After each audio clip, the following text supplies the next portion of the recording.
Nampaknya 5 wanita cantik dan brilian di belakang saya ini sedang bersekongkol untuk merumuskan pertanyaan-pertanyaan kepada saya. Dan saya agak merinding karena ini mungkin akan lebih sulit daripada menghadapi rapat kabinet.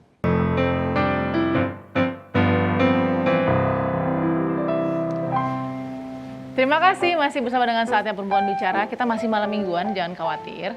Kita juga akan datangkan setelah tadi sama Mbak Ikke Nurjana, udah digoyang-goyang. Nah, yang kali ini bintang tamunya, tamu kita agak berbeda nih latar belakangnya. Mungkin nggak nyanyi ya.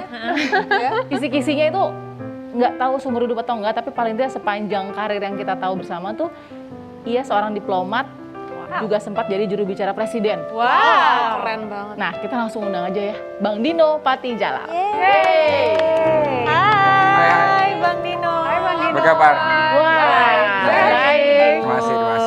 Ini pakai baju warna pink mungkin untuk ini ya, biar bisa di Saatnya Perempuan Bicara gitu ya. Iya, Bisa Februari Valentine's Day. Oh iya. Jadi kalau dulu jadi dubes agak susah pakaian yang berwarna-warni. Sekarang bisa lebih Sesuai kreatif keinginan. ya. Oke, jadi Gimana, everybody okay? everybody, alhamdulillah. Bang Dino gimana kabarnya sekarang? Saya oke, jadi What happened? saya udah sembuh dari COVID, right? Dan saya tentu aman karena antibodinya sekitar 6-7 bulan. Jadi mungkin saya masih ada 2-3 bulan yang kebal, right? But memang benar harus semua orang hati-hati, jangan anggap remeh. Iya. Karena gini, ada satu cerita seorang yang benar-benar tinggal di rumah, ya orang tua, karena dia nggak mau kemana-mana, dia tetap dapat dan akhirnya meninggal. Saya nggak sebutkan namanya tentu, tapi dia dapatnya dari mana? Dari satpamnya. Satpamnya punya istri yang kena. Gitu. Jadi istri satpam terus masuk ke pembantu yang bersihin kamar dan dia kena. Right? So ini benar-benar serial killer yang masif, yang setiap hari mengincar benteng rumah kita. Dan ini juga pasti meresahkan bagi kita semua yang masih harus beraktivitas. Ya, Jadi memang dari seorang penyintas memang sangat penting kita untuk menjaga diri sesuai dengan protokol yang ada. Apalagi kesibukannya saat ini ya Bang Dino menjadi penasehat utama kementerian. Ditunjuk langsung oleh Menteri Parekraf nih ya. Nah, boleh sedikit menceritakan dengan di antara sekian banyak kesibukannya, this new responsibility itu seperti apa? Well, saya waktu ditanya Pak Menteri Sandi, saya syaratnya 2. Satu, saya nggak mau digaji. Kalau digaji berarti ya beda lah suasana gitu ya. Dan kedua, saya maunya juga sesuai waktu yang saya ada. Jadi bukan full time. Dengar-dengar tidak mau digaji sama Dendeng mau tapi. Pak Sandi telepon saya tadi malam, dia bilang minta alamatnya karena saya mau menepati janji. Jadi dia akan benar-benar kirim dendeng balado. Kenapa harus dendeng balado? Tahu nggak? Waktu saya di Amerika, saya minta dapat chef satu kan, boleh bawa chef. Syarat saya satu, bisa masak dendeng balado. Dan selama 4 tahun saya di Amerika, saya nggak bohong nih. Setiap malam makanya dendeng balado aja. Nggak ada burger, nggak ada. Setiap hari? Setiap hari selama 4 tahun. Wow. Right? So, yeah. Setia ya. Jadi saya nggak bisa bahasa Padang, but dendeng balado, yes. Lidahnya Padang ya. Wow, saya sih terhadap dendeng balado. Kayaknya beef jerky soalnya. Mirip-mirip lah ya. Bang, tapi sebagai penasihat utama kementerian juga dengan berbagai network dan juga insight yang didapatkan, seperti apa sih kondisi pariwisata, ekonomi kreatif kita terutama di masa pandemi seperti ini? What insight you give? Kalau menurut saya pariwisata parah sekali karena look everywhere pariwisata travel turun 90%. Ya kan jadinya susah gimana Pak Sandi mau undang turis masuk sementara turis nggak boleh masuk. Ya kan. Nah, jadi the best strategy sekarang ini adalah satu infrastruktur, right? Jadi mumpung turisnya lagi belum datang, bangun nih Fasilitasnya. Terakhir saya ke Kawah Ijen, luar biasa. And you know the worst thing, pas mau naik itu semuanya ngantri di toilet ya sebelum naik gitu, jorok sekali. Ya kan, jorok sekali. Jadi paling enggak hal-hal yang basic itu bisa dibenahi, terutama toilet. We don't understand how important toilet Sanitasi. is untuk turis-turis asing. Bagi mereka itu nomor 1 tuh.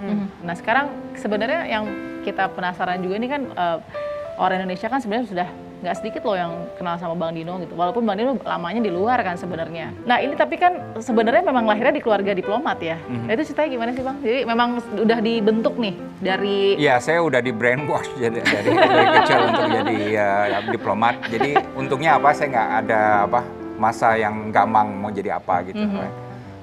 Tapi saya juga nggak pernah bermimpi jadi duta besar di Amerika Serikat. Wow. Tahu nggak gaji saya berapa? Pasti nggak percaya. Ayo. Gajinya. Gaji waktu baru mulai jadi diplomat. Biar Dendeng balado.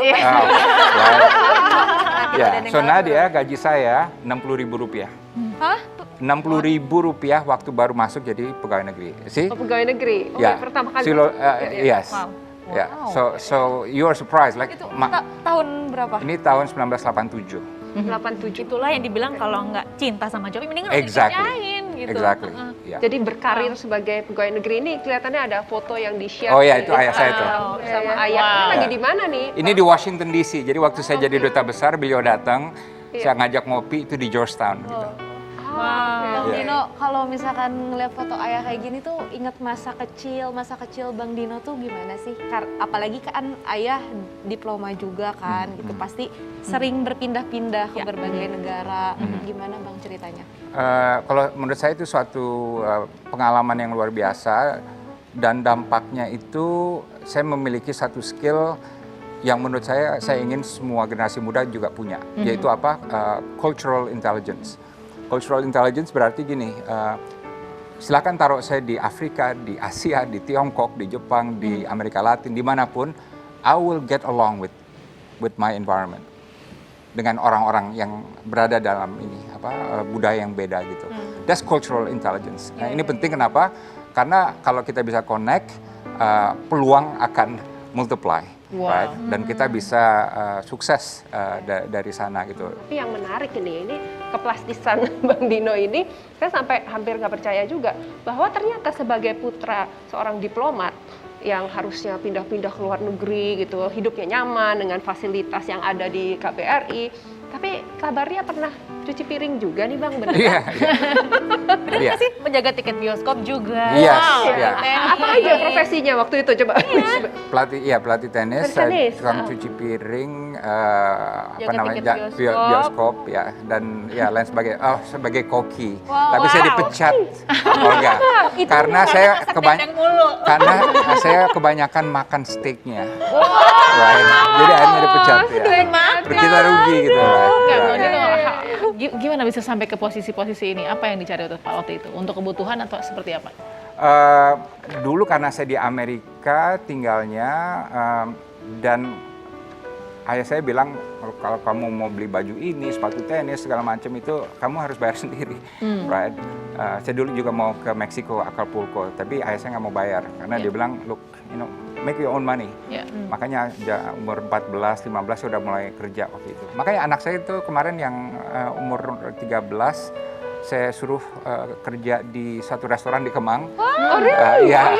Jadi ya itu sama juga bersih-bersihin, jadi tukang cuci segala macam. So he knows, he understands gitu. Terus semoga dia nggak seperti ayahnya habisin steak. Penasaran, kira-kira temen-temennya tuh pada tahu gak sih? Wah ini anaknya. Justru abis itu teman-temannya pada datang semua ke sana untuk nonton dia ke ini ke restorannya untuk nontonin dia. Jadi restorannya jadi untung ya. Karena Tianu jadi jadi koki or whatever gitu, right?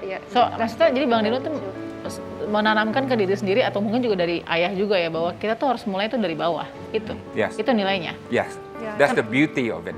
Ya Dan kan? ini juga membuat mudah beradaptasi dengan segala macam suasana, bisa menerima order dan seterusnya. Nah, dan kan proses tidak pernah mengkhianati hasil. Ternyata itu juga yang memupuk Bang Dino akhirnya bisa menjadi seorang duta besar. Dan pada saat itu di Amerika Serikat tahun 2010 ya Bang ya, itu saat Barack Obama juga sebagai presiden ya. Nah ini akan sangat menarik dibahas karena beliau juga adalah seorang presiden yang bisa dikatakan memiliki kedekatan dengan Indonesia. So, Yes. boleh kita mengulik sedikit mengenai Boleh, itu, tentu, ya. pengalamannya Bang Dino juga saat menjadi dubes di Amerika Serikat dan juga apakah pernah misalnya bertemu dengan Barack Obama. Nah sesaat lagi hanya di Saatnya Perempuan. Bicara.